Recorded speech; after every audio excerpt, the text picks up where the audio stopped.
Okay, the first thing we have to do when we look at this problem is figure out the equations of these lines here. So the line we have over here on the left has a slope of, looks like, goes up 2, so it looks like its equation is y equals 2x plus 8. Line over here, see, looks like it goes down 2, or over 2 and down 1, so it's y is equal to negative 1/2 x plus 4. Okay, so we're going to call the x value point A P, which means that the height of the rectangle is just the y coordinate of B, which means it's just equal to 2p, or no, I'm sorry, that's not correct. It is equal to negative 1/2 p plus 4. Okay, so we now know that C also has the height of negative 1/2 p plus 4. So for point C, we can say that its y value is equal to negative 1/2 p plus 4. But you also know that the y value of point C is equal to the y value of point D, let's call that, or the x value of point D, let's call that Q, 2Q plus 8. So now we want to express Q in terms of P, so we say 2Q plus 8 is equal to negative 1/2 P plus 4. And so now we get 2Q, or actually we're going to express Q in terms of P, so we will have, we'll say that 2Q is equal to negative 1/2 P. We'll subtract 8 from both sides, so we'll get minus 4. And that means that Q is equal to negative 1/4 P minus 2. Okay, so now we have, when we think about what we have, we can say that with negative 1/4 P minus 2,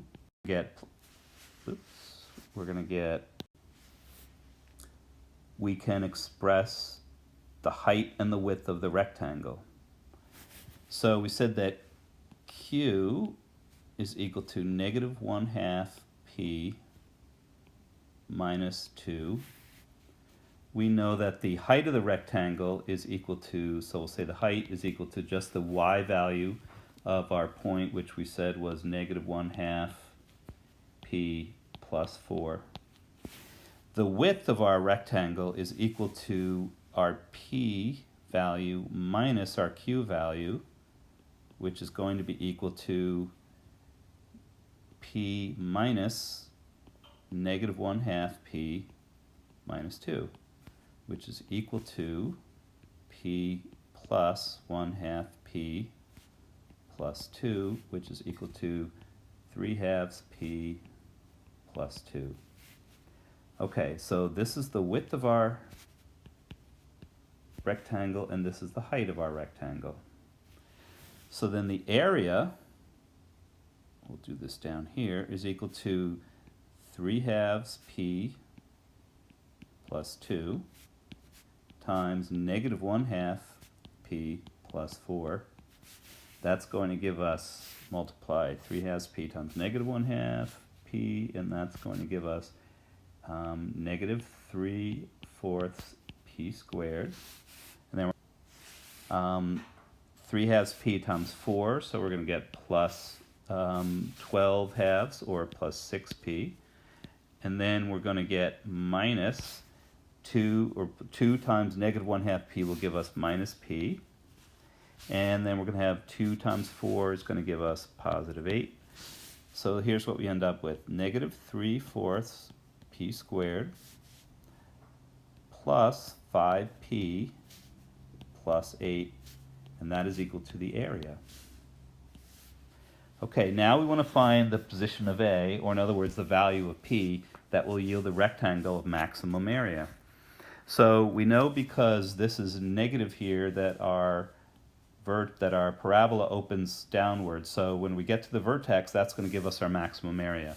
So we want to figure out the x value of our vertex, and for that we'll use negative b over 2a, because we have the standard form here.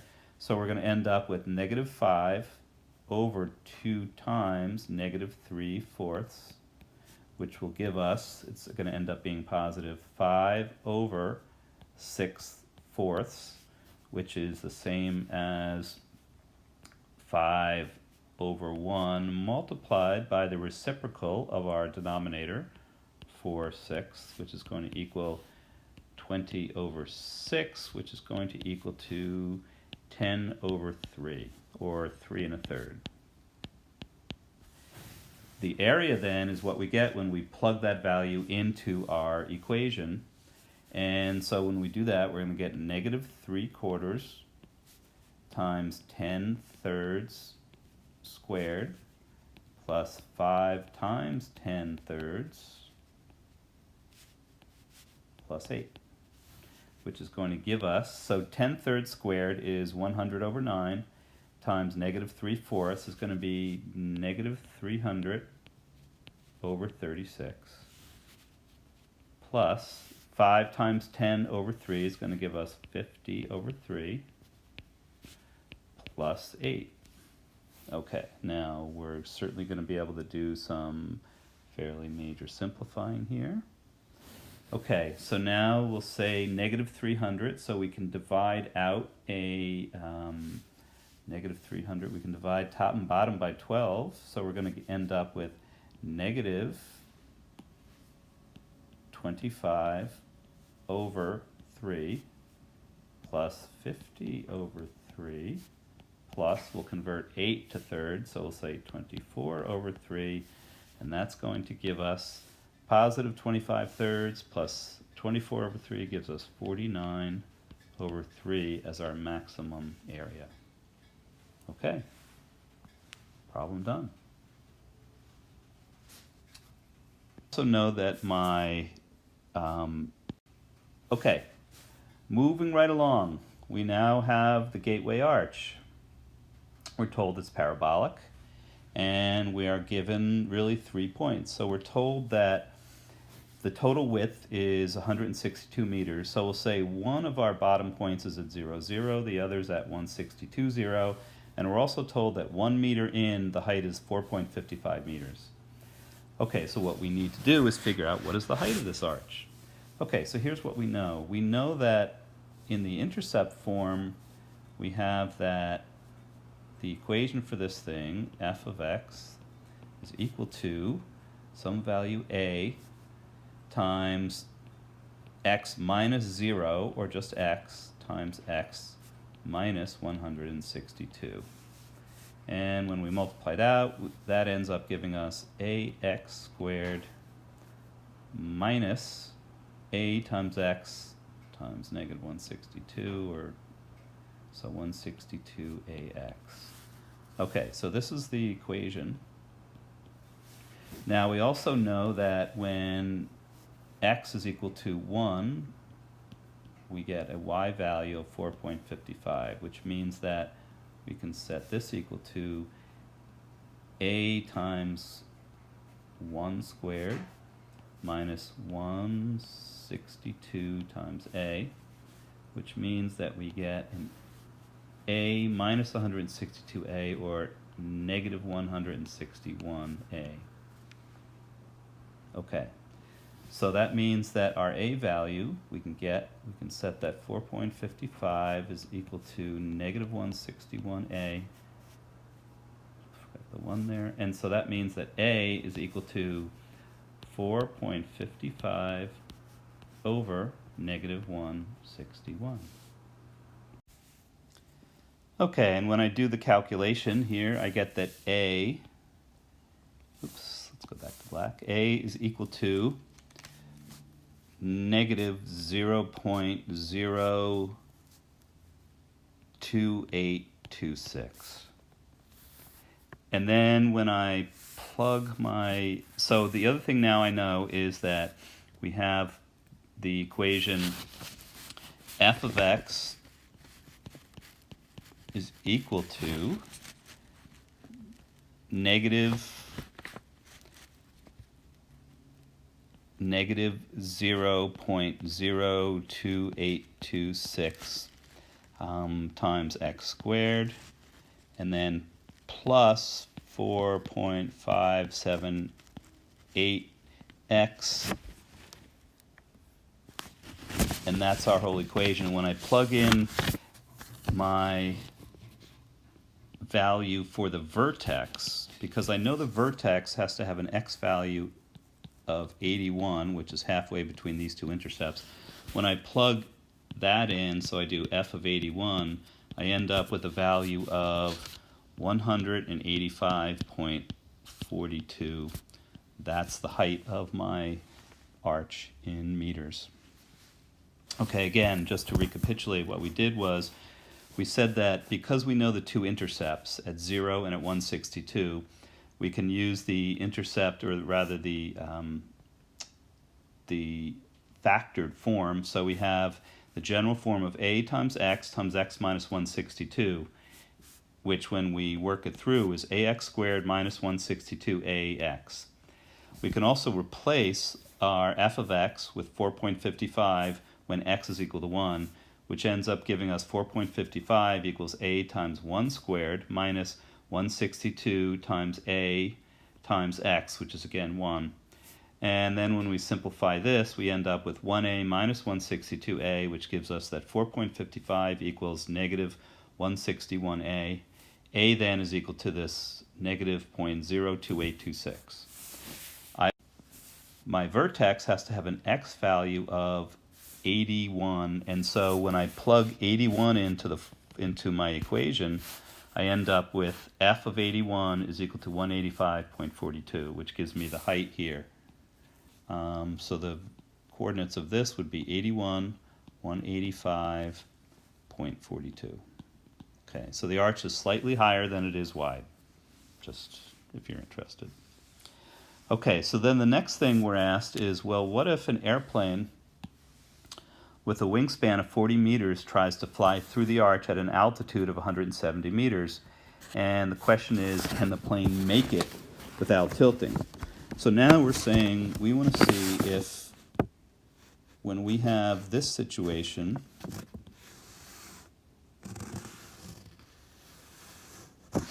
where we know that the at the top here, it's 185 meters tall, and we want to know if we fly through at about 170 meters, what's the width of this thing going to be?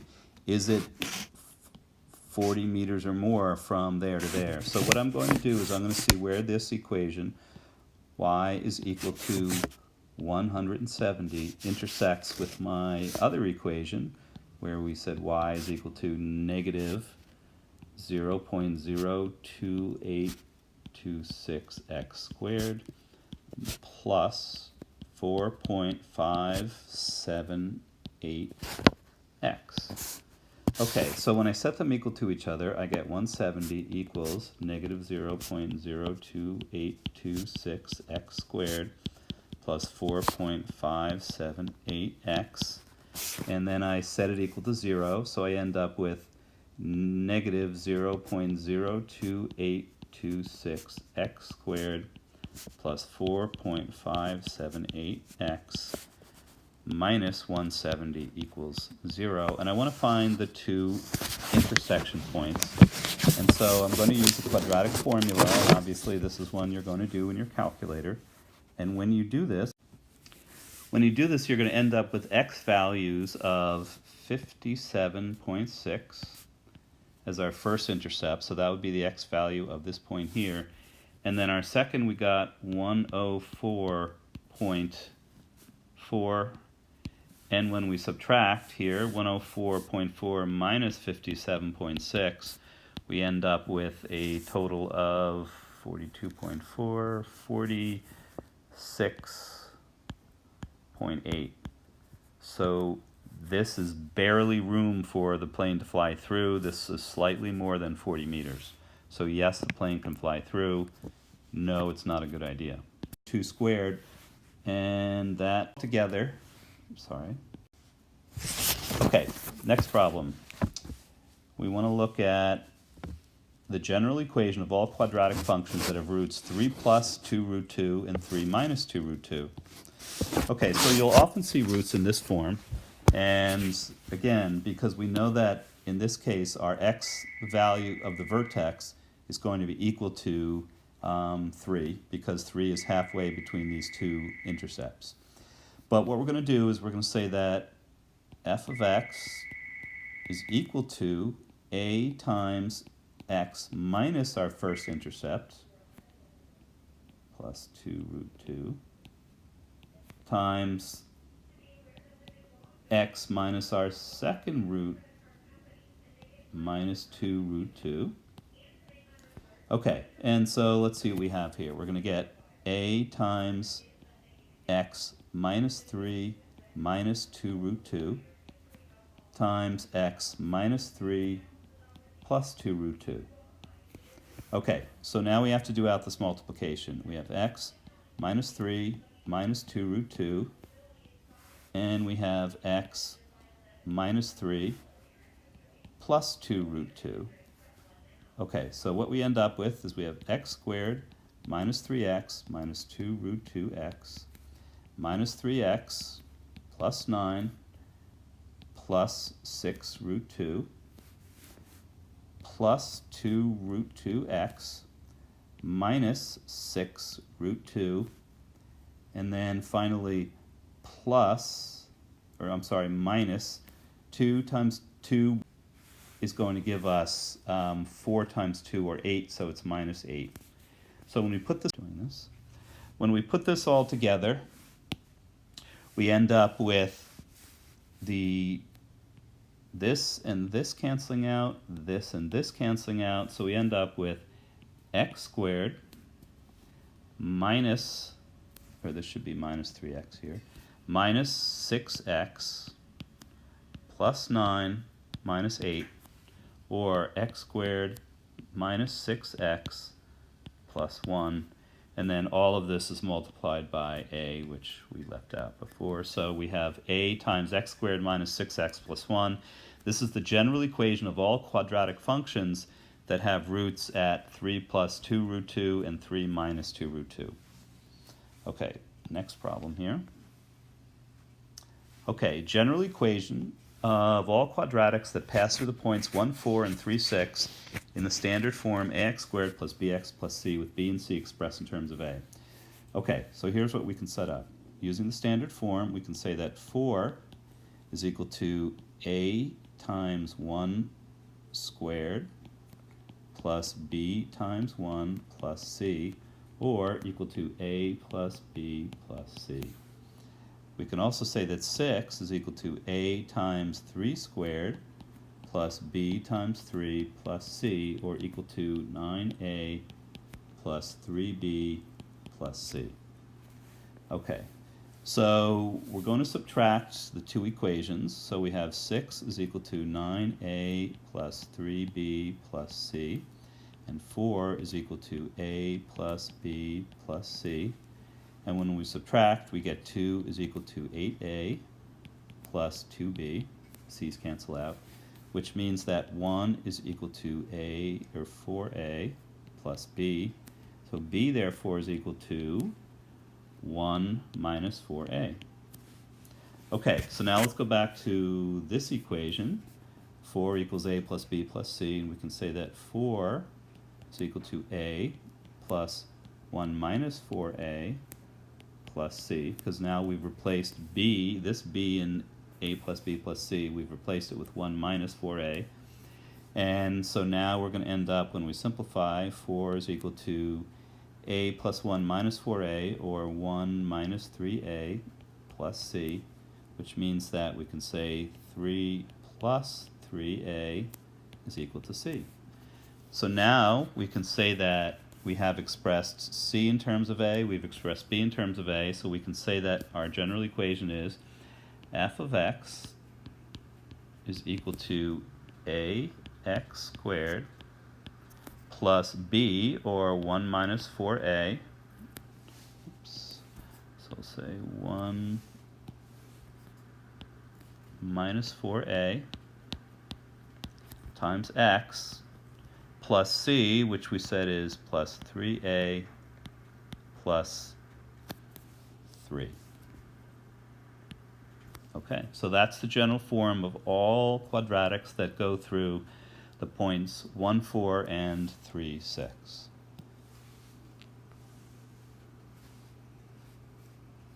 Okay. Okay, so now we want the general form for the equation for all quadratics that have an axis of symmetry along the line x is equal to 3 and a y-intercept at 0, 9. And so we end up having something that looks sort of like this. We have x equals 3 as the axis of symmetry. Up here we have 0, 9. So our vertex could be anywhere along this vertical line here, and our y-intercept is at 0, 9. Well, because we know the x value of the vertex at 3, we can use the vertex form. So we can say that a times x minus 3 squared plus k is our quadratic.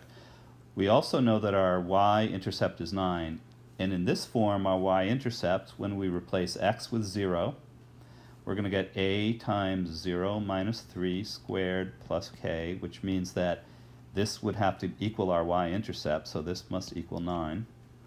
And this is going to give us 9a plus k is equal to 9. And we want k expressed in terms of a, so we can get k is equal to 9 minus 9a, which gives us the general form a times x minus 3 squared plus 9 minus 9a. And that's our general form.